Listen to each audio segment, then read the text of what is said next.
People like you shouldn't even be in this lobby, Vanessa said flatly, her voice carrying the kind of calm cruelty that felt rehearsed. She didn't raise her tone. She didn't need to. The message landed with surgical precision, slicing through the early morning quiet of the Belcourt Elite's pristine marble foyer. Imani Drake, traveling under the name Monica Green, paused at the check-in counter. She wore a fitted black t-shirt and plain black pants, layered under a dark blue denim jacket that looked worn but sturdy. On her feet were regular Adidas sneakers, scuffed from use but clean. Her tightly coiled curls were tucked beneath a low black cap, and a classic Citizen watch hugged her wrist. She looked like someone practical, grounded, not the type typically checking into the Monarch suite. She had booked it 3 weeks in advance, paid in full with her personal credit card, and printed the confirmation email twice, just in case. But none of that mattered. Not to Vanessa Durham. "I believe there's been a mistake," Imani replied, calm and measured. "I have a reservation under Monica Green. Confirmation number's right here. It's for the Monarch suite starting today." Vanessa's lips curved into a tight, condescending smile. "That suite is no longer available. The system must have overbooked again." Imani handed over the printed confirmation. "Paid $950, non-refundable. Booked directly through your site." Vanessa didn't even glance at the paperwork.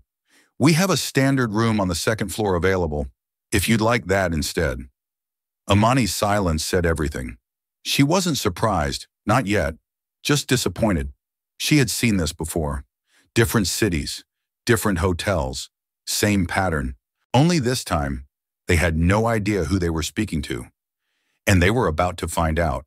The marble under Imani's shoes was cold and spotless, like the rest of the Belcourt Elite's foyer, a space so meticulously curated it almost felt like a museum. Gold-accented pillars flanked the check-in desk. Crystal chandeliers hung above with silent elegance, casting soft light onto velvet armchairs and fresh orchids arranged with surgical symmetry. It was beautiful, expensive, meant to impress, and yet it felt colder than any winter she had known growing up in Atlanta. She stood there, quiet, present, but somehow unseen. No one said a word. There were 2 staff members behind the front desk. One was a young man in a tailored vest and tie, pretending to be absorbed by something on the computer screen. The other, a woman, white, mid-30s, sharp bob haircut, busied herself sorting non-existent folders. Both had clearly noticed her. Neither acknowledged her presence. No smile, no greeting, no welcome to the Belcourt Elite. Imani checked her watch. She had arrived precisely at 3:45 in the afternoon. Check-in officially started at 3 o'clock. She wasn't early. She wasn't late. She was exactly on time, just like she always was when it mattered. She adjusted the strap of her old leather shoulder bag and cleared her throat gently. Still nothing. The front desk area was quiet. No other guests were waiting. No phones were ringing. Nothing was happening that could justify the delay. Except for one thing. She was the wrong kind of guest, the kind whose presence made people uncomfortable for no good reason. She stood a little taller, her posture relaxed but not submissive, her hands folded calmly over the handle of her suitcase. She didn't flinch. She didn't frown. She waited. 5 full minutes passed. Then a white couple entered through the rotating doors behind her. They were laughing, loudly, but not obnoxiously, just casually. The man wore a linen suit, the woman a peach-colored sundress and sandals. Tourists, maybe, or business-class regulars. The female clerk's face lit up instantly. "Good afternoon. Welcome to the Belcourt," she said brightly, voice high and polished, as she stepped forward to greet them. Imani didn't miss the shift in tone, the posture, the smile that appeared out of nowhere. The contrast was sharp enough to cut glass. The couple smiled back. "Hi there. Just here for drinks," the man replied, gesturing toward the lobby bar. The woman gave Imani a quick, polite smile, then followed her husband. Once they passed, the clerk glanced back at Imani, still standing there, still silent, and her cheerful face vanished like a drop mask. She returned to her station, said nothing, and resumed fake busy movements. It wasn't just rudeness. It was dismissal. This was not about being overlooked. It was about being deliberately unseen. The kind of social erasure that came wrapped in politeness, but reeked of hierarchy. Imani had lived this before, but this time was different. This time, she wasn't a guest trying to get a room. She was the one who now owned the building they were standing in. The Belcourt Elite had been acquired 4 weeks earlier in a quiet deal brokered through 3 different shell companies. Astura Hotel Group had been desperate to unload a series of underperforming properties, and Viridian Crown Hospitality, Imani's company, had quietly picked them up one by one. New Orleans was the crown jewel, but it was also, as she had suspected, the most rotten under the surface. She observed everything. The way the mail clerk looked up only to frown slightly before returning to his screen, the lack of eye contact, the absent "good afternoon" or "may I help you." She noticed the way their body language shifted toward alertness whenever a white guest approached the desk, but drooped with disinterest when it was someone like her. Someone with brown skin, someone dressed without labels, someone who didn't walk in with fanfare or flash. She inhaled slowly. The smell of jasmine from the lobby diffuser drifted in the air, a contrast to the tension she could feel behind her ribcage. Her fingers, still resting calmly on her suitcase handle, curled slightly, then loosened. She tilted her head and looked at the staff again, not with confrontation, but with clarity. She wasn't angry. She was recording. Every blink, every silence, every micro-expression of contempt. This wasn't the first time she'd walked into a place like this and been made to feel small, but it might be the last time the staff behind the desk ever got away with it. Because this time, she didn't come to ask for dignity. She came to measure whether they deserved to keep theirs. The click of expensive leather shoes against marble broke the silence. A man in a charcoal gray suit swept through the glass doors of the Belcourt Elite as though the building belonged to him.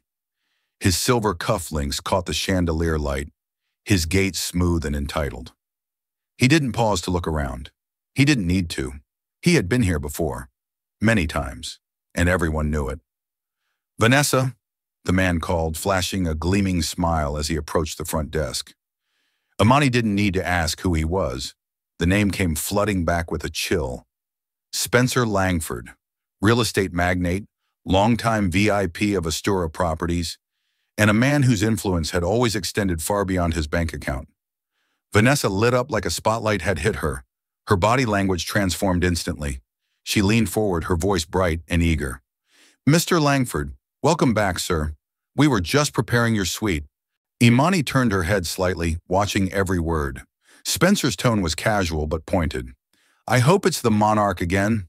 I've had a hell of a flight, and I need something that doesn't remind me of coach seating and crying babies." "Of course," Vanessa replied smoothly. "We've made sure it's ready for you." That's when Imani stepped forward. "Excuse me, that suite," she began, voice still composed. "I was told it was unavailable. I have a confirmed reservation for it under Monica Green. Paid in full. 3 weeks ago." Vanessa blinked, her mask momentarily slipping. Then she recovered with a smile far too practiced. "Ms. Green, as I mentioned earlier, there was a system misfire. The suite was unfortunately double booked." Imani held out the printed confirmation again, this time placing it directly in front of Spencer. "There's no misfire. This shows I booked the Monarch suite, paid $950, non-refundable." Spencer didn't even look at the paper. He looked at her, up and down, slowly, then turned back to Vanessa. "I'm sure we can sort this out," he said, reaching into the inner pocket of his jacket. What came out wasn't a wallet. It was a money clip, thick, worn at the edges, and brimming with folded $100 bills. He peeled off 4 and slid them across the marble counter with practiced ease. "A little something for the inconvenience," he said, not looking at Imani once. Vanessa's fingers hovered over the bills for a heartbeat, then snatched them quickly, tucking them out of sight behind a stack of guest brochures. She smiled as if nothing unusual had just occurred. "Thank you, Mr. Langford. We'll expedite your check-in." Imani stepped back slightly, the weight of the moment settling like cold iron in her chest. She wasn't just being brushed aside, she was being bought out of her own room. Not through process, not through policy, but through raw, unfiltered privilege, and no one cared. Spencer turned to her now, as if acknowledging her presence for the first time. "They'll find you another room. I'm sure it'll be comfortable." He said the word the way someone might say, recyclable. Vanessa added, "We have a lovely standard room on the second floor, close to the elevators. Very convenient." Imani didn't answer right away. She kept her face neutral, but her mind was already recording every detail. Spencer's voice, the cash, Vanessa's hand, the timeline of it all. Vanessa lowered her voice, attempting a veneer of diplomacy. "Look, Ms. Green, sometimes we have to make last-minute decisions for long-standing clients. Mr. Langford is one of our most valued guests." "And I'm not?" Imani asked quietly. The question hung in the air, suspended by the tension neither of them wanted to acknowledge. "You're a new guest," Vanessa said slowly, "and we haven't had the chance to build that relationship." Imani smiled then, just slightly, so that was it. No mistakes, no system errors, just preferences, purchased. She glanced down at her suitcase, then at Spencer's polished shoes, then back to Vanessa. "I'd like a written statement confirming that my reservation was canceled despite confirmation and payment," she said. "For documentation purposes."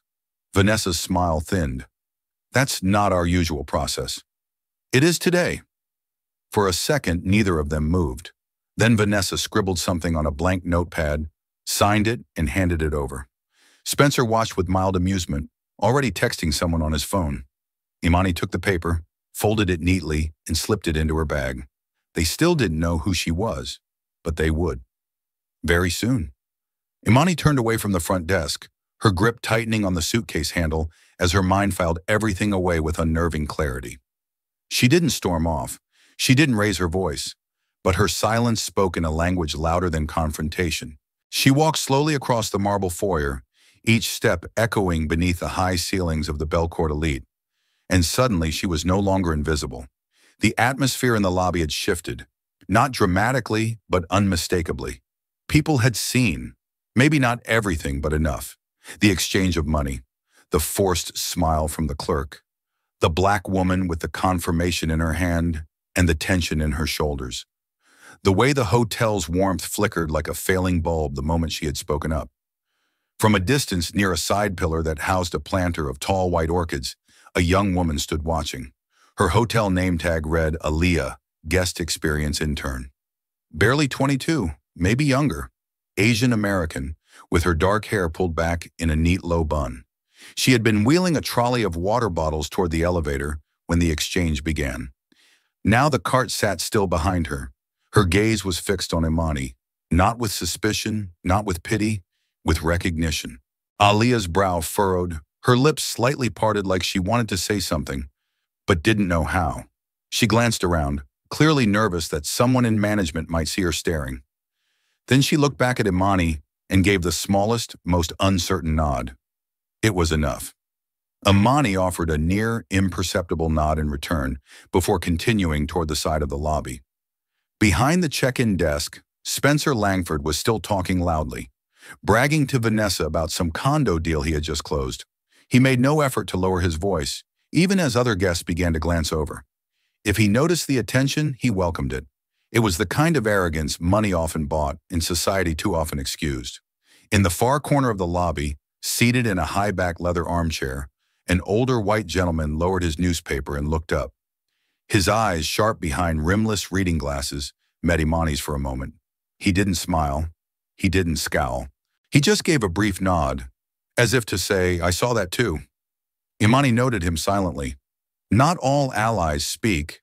Some just refuse to look away. Then came a sound she had almost missed, the faint click of a relay system powering up. Subtle, barely audible beneath the classical music playing softly from the overhead speakers.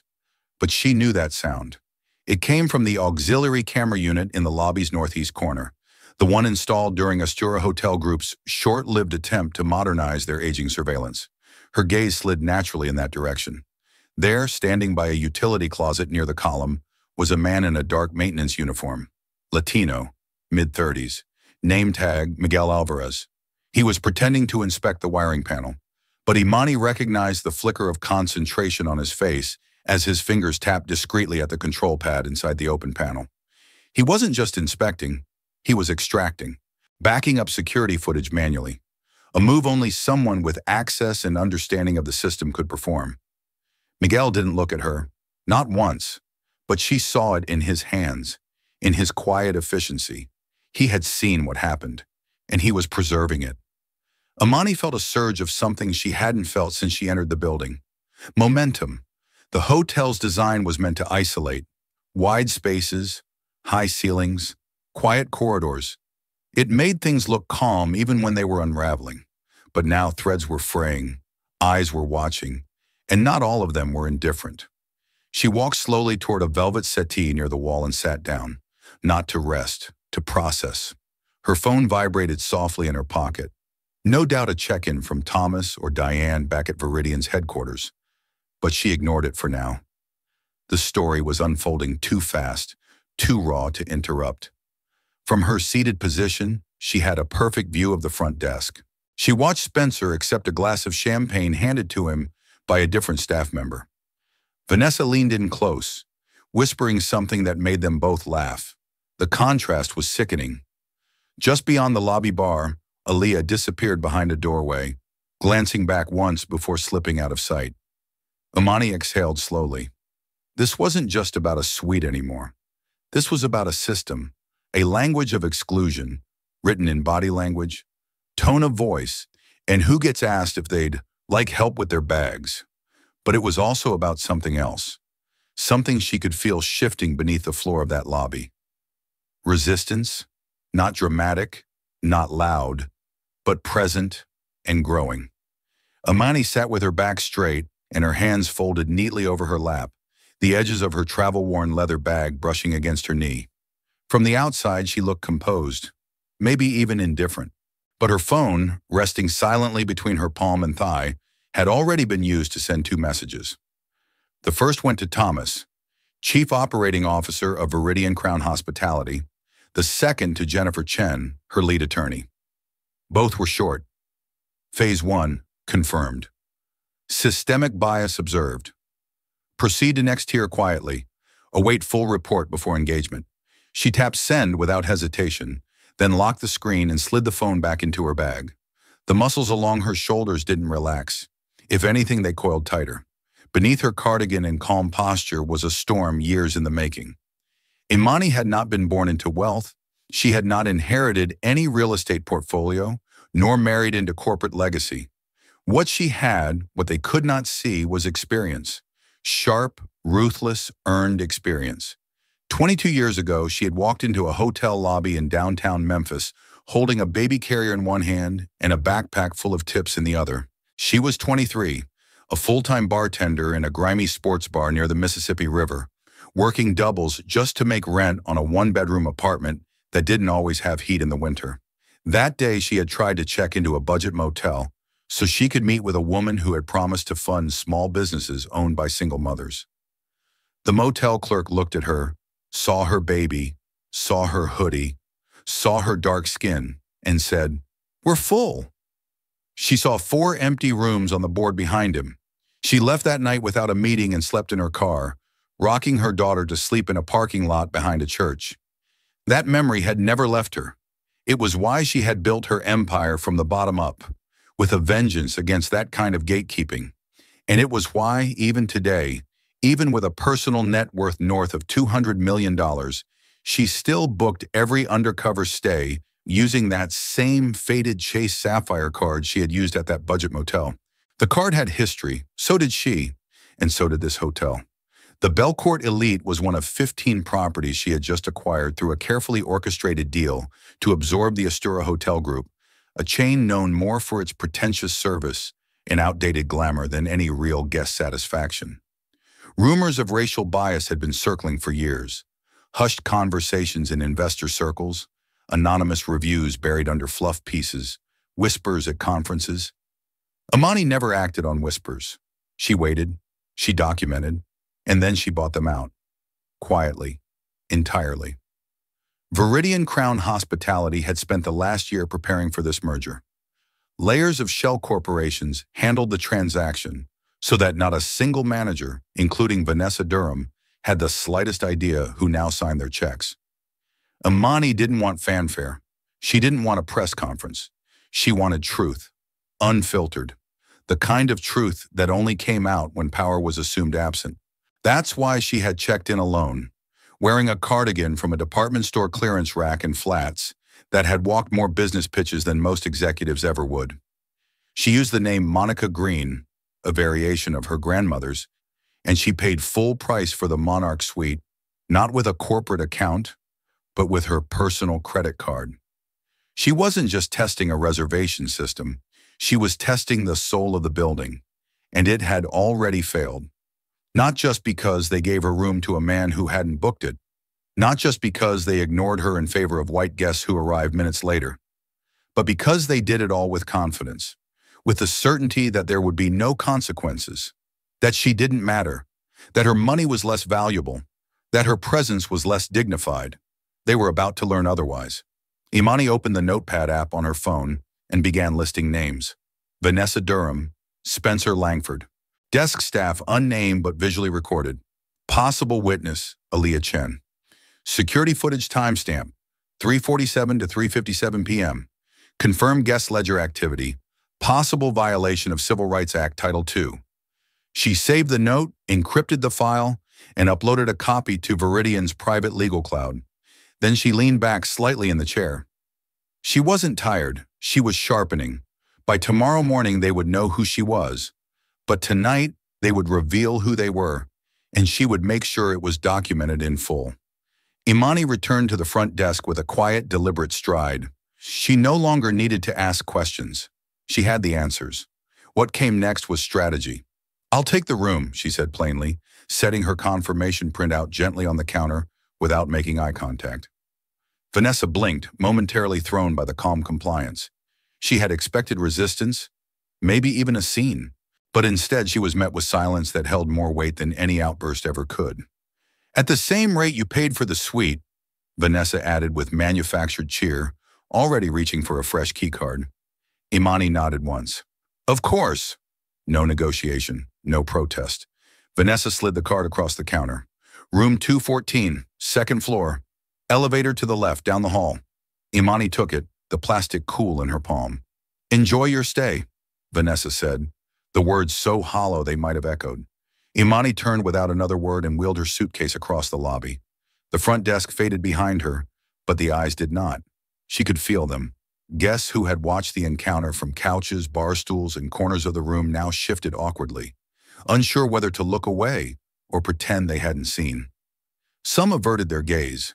A few held it just long enough to register unease. One elderly woman by the concierge desk gave a small shake of the head, barely perceptible but full of disappointment. Not in Imani. In the system.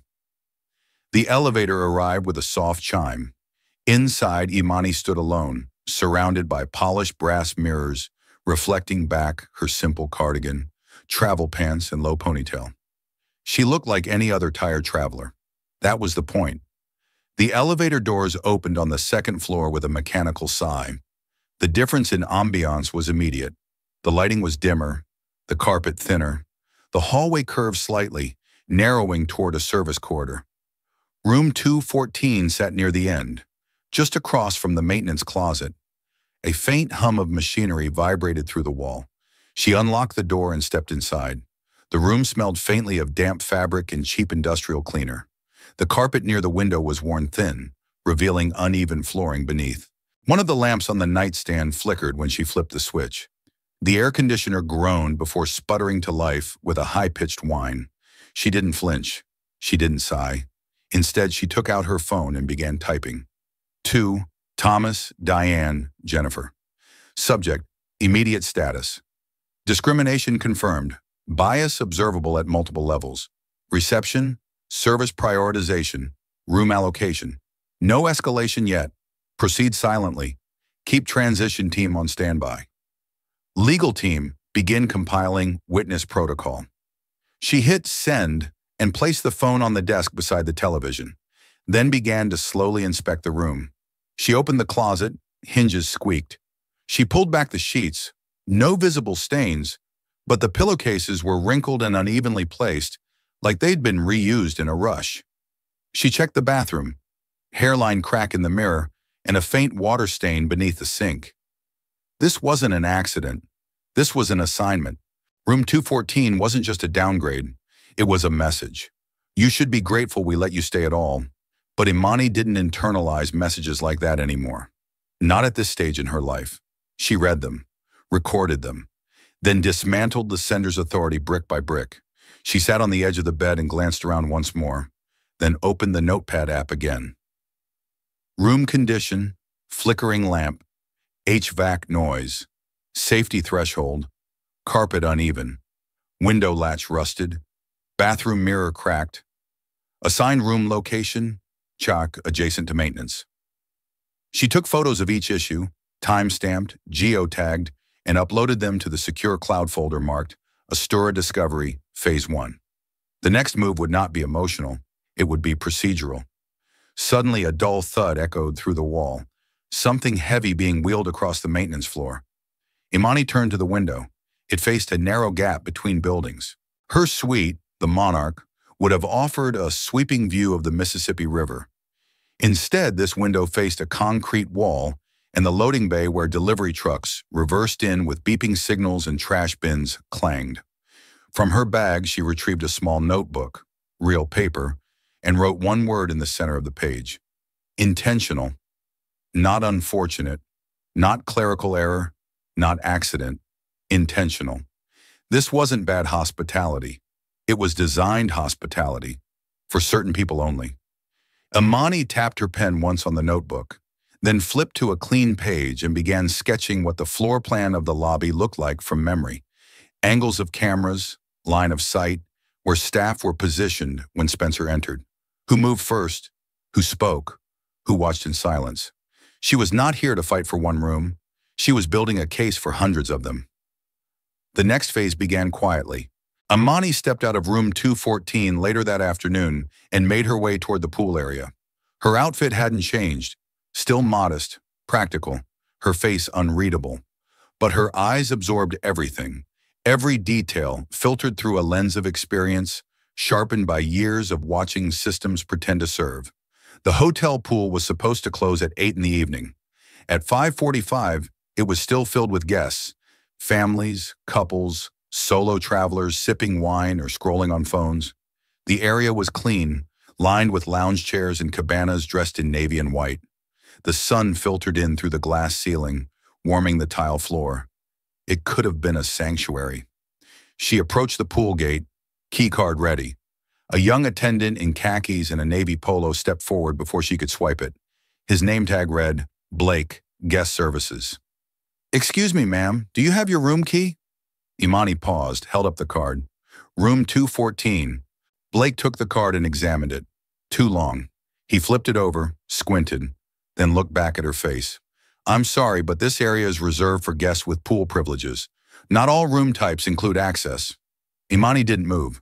The hotel website states all guest rooms include pool access. Unless there's been a policy change?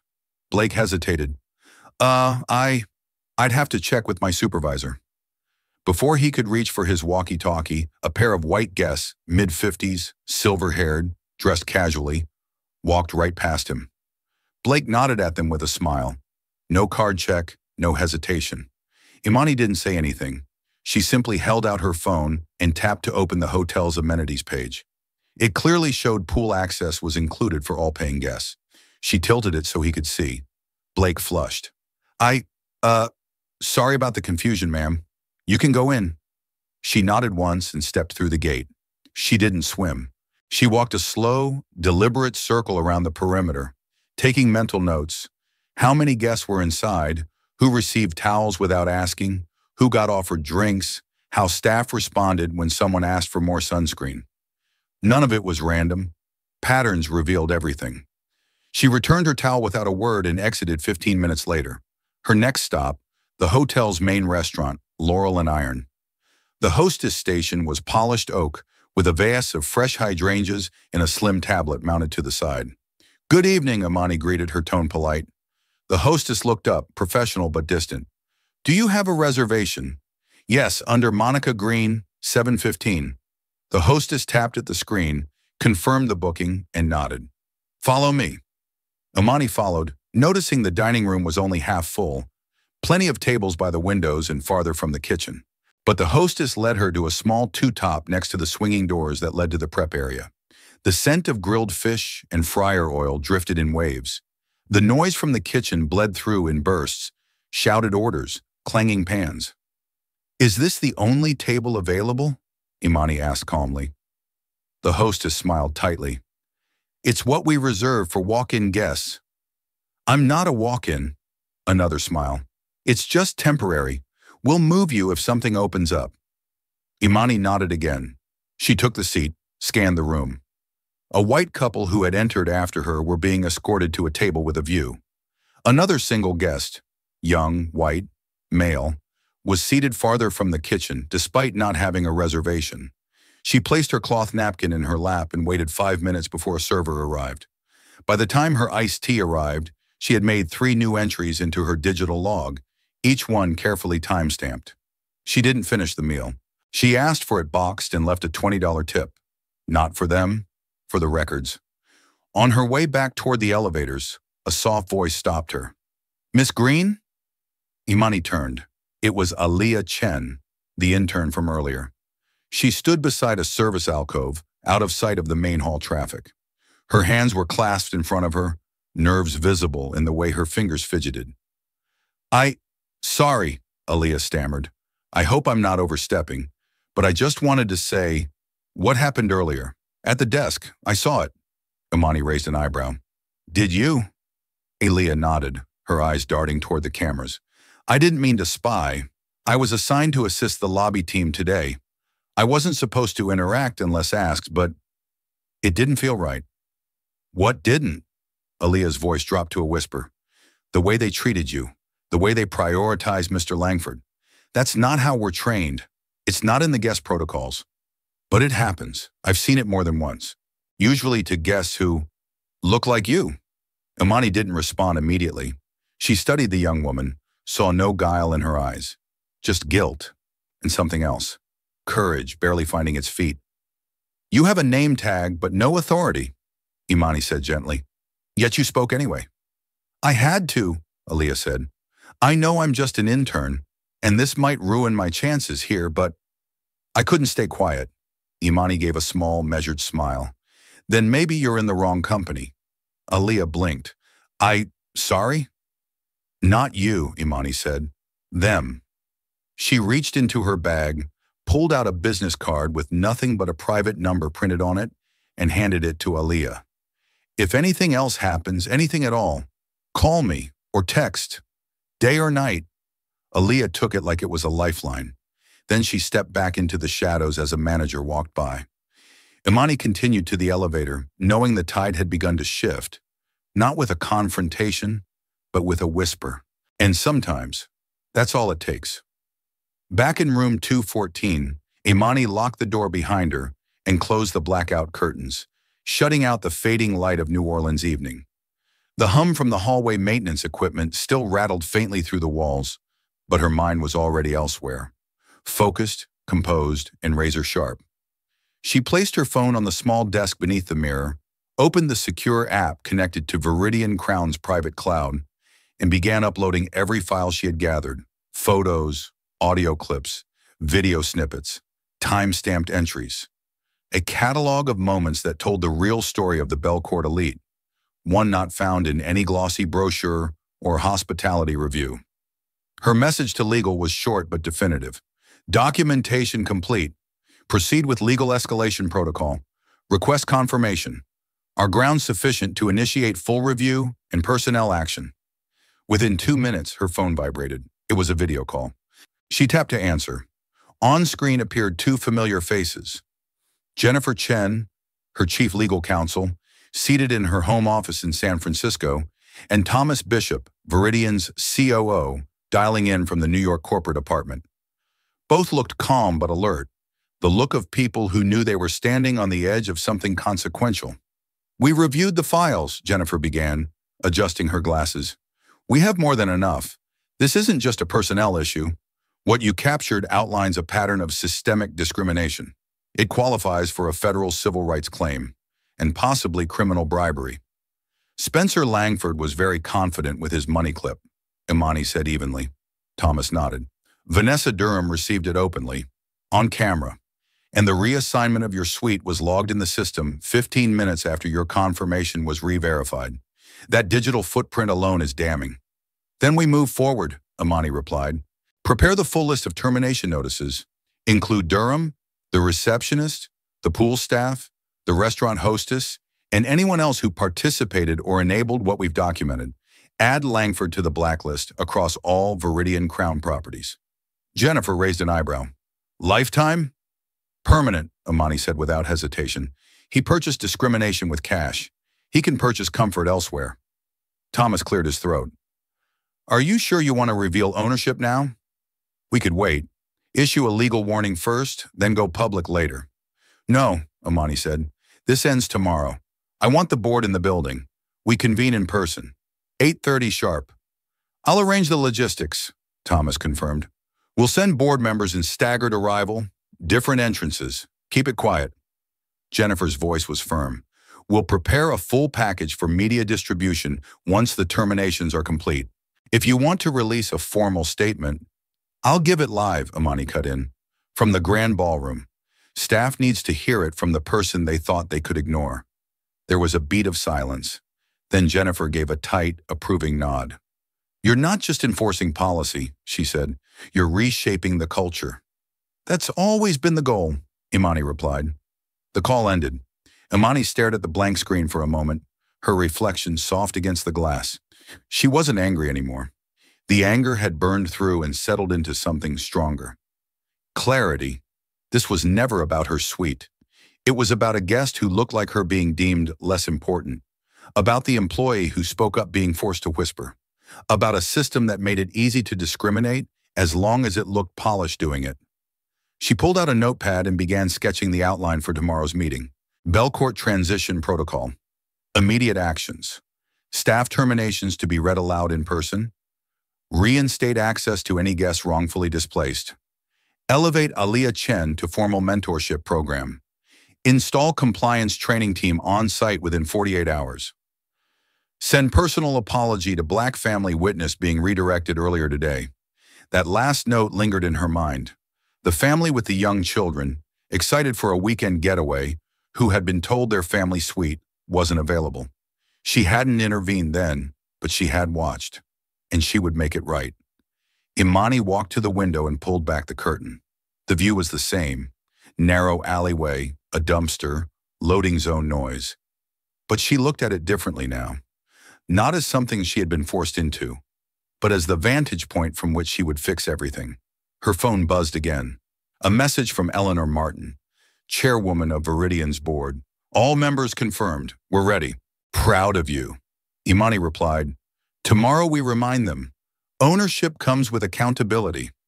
She turned off the lamp by the bed, lay down in the dim room that reeked of old carpet and missed opportunity, and let her eyes close.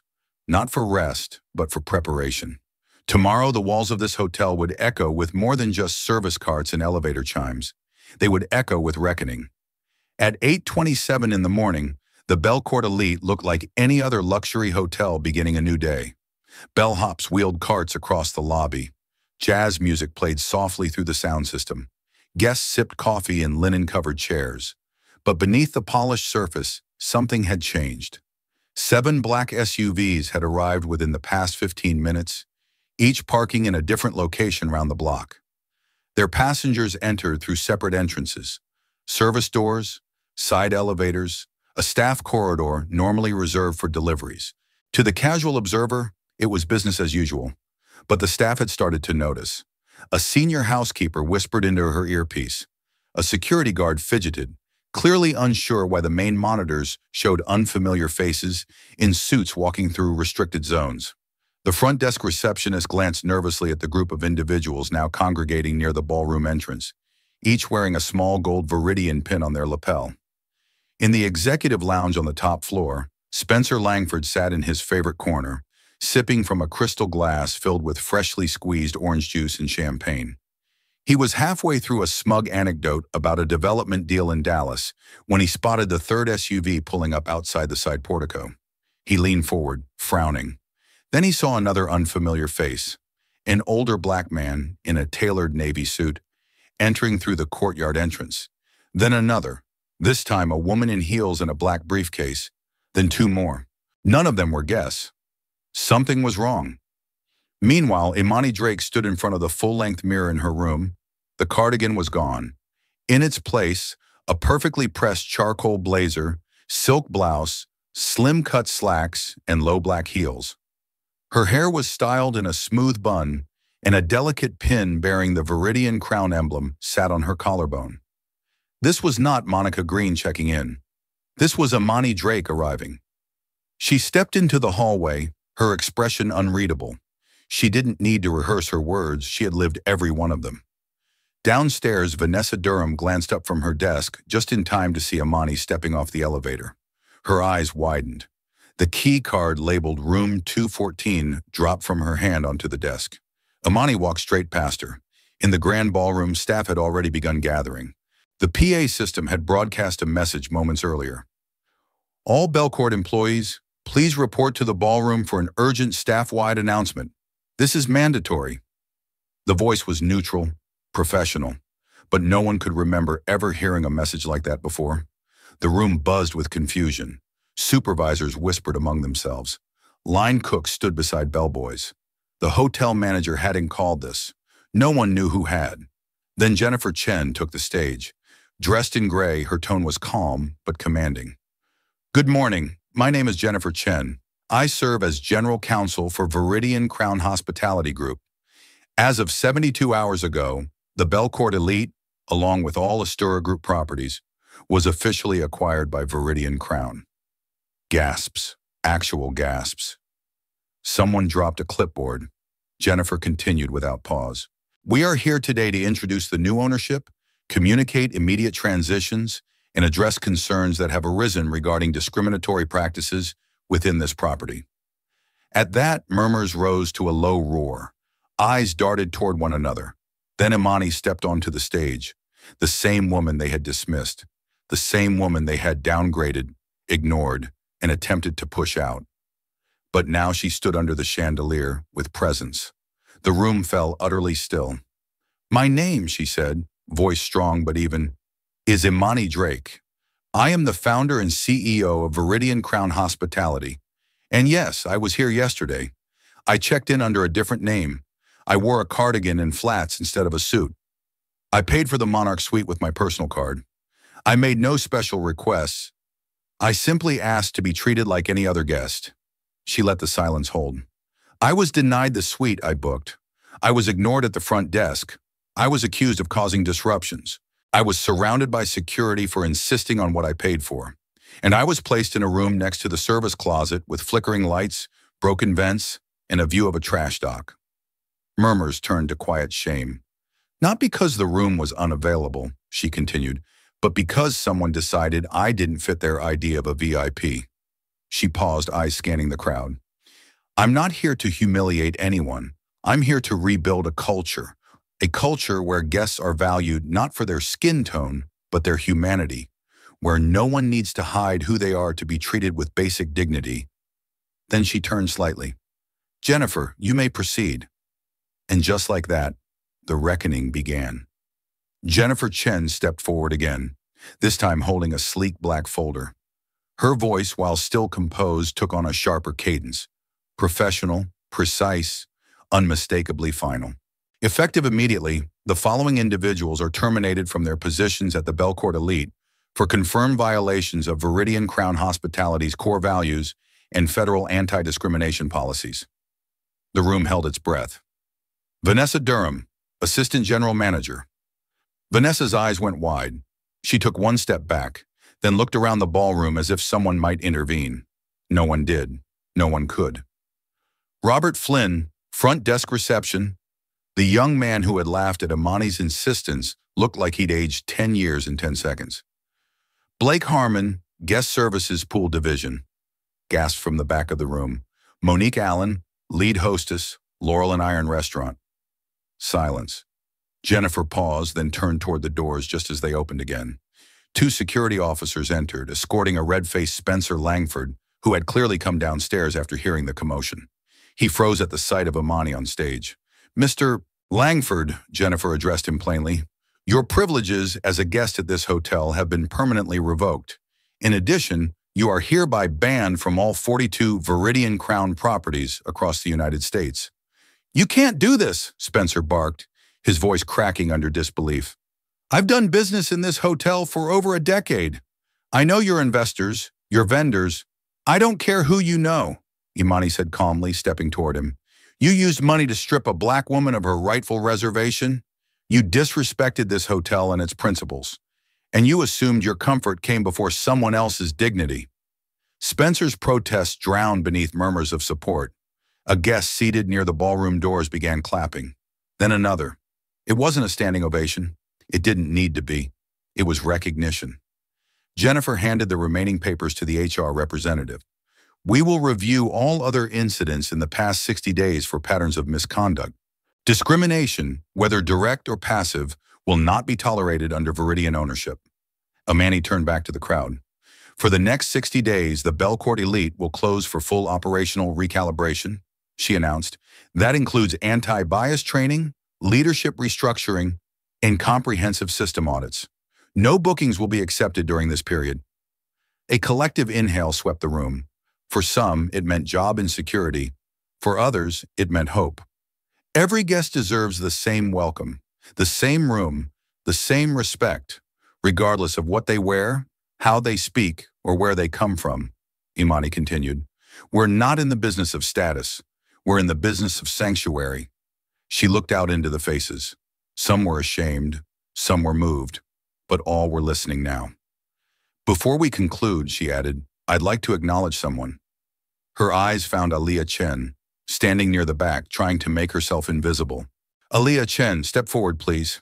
The intern's hands trembled as she approached. This young woman had the courage to speak when others stayed silent. She chose honesty over comfort, and that is the kind of leadership we honor. Imani turned to the audience. Aliyah will be entering Viridian's Management Development Program next month. You'll be seeing her again, but next time she won't be in a back hallway. She'll be behind the desk with a nameplate and decision-making power.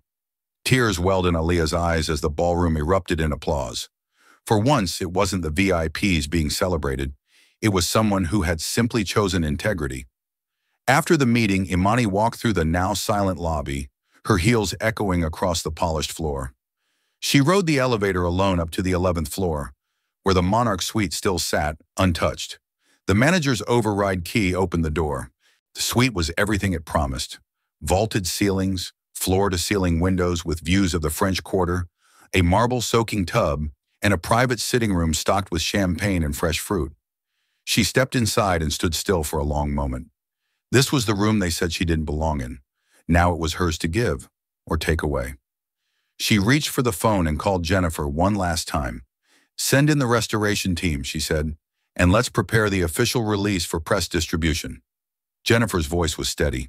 Understood. Are you okay? Imani smiled faintly. I'm not angry anymore. She looked around the suite, not as a guest, not as a victim, but as the architect of something better. This isn't revenge, she said. It's a reset.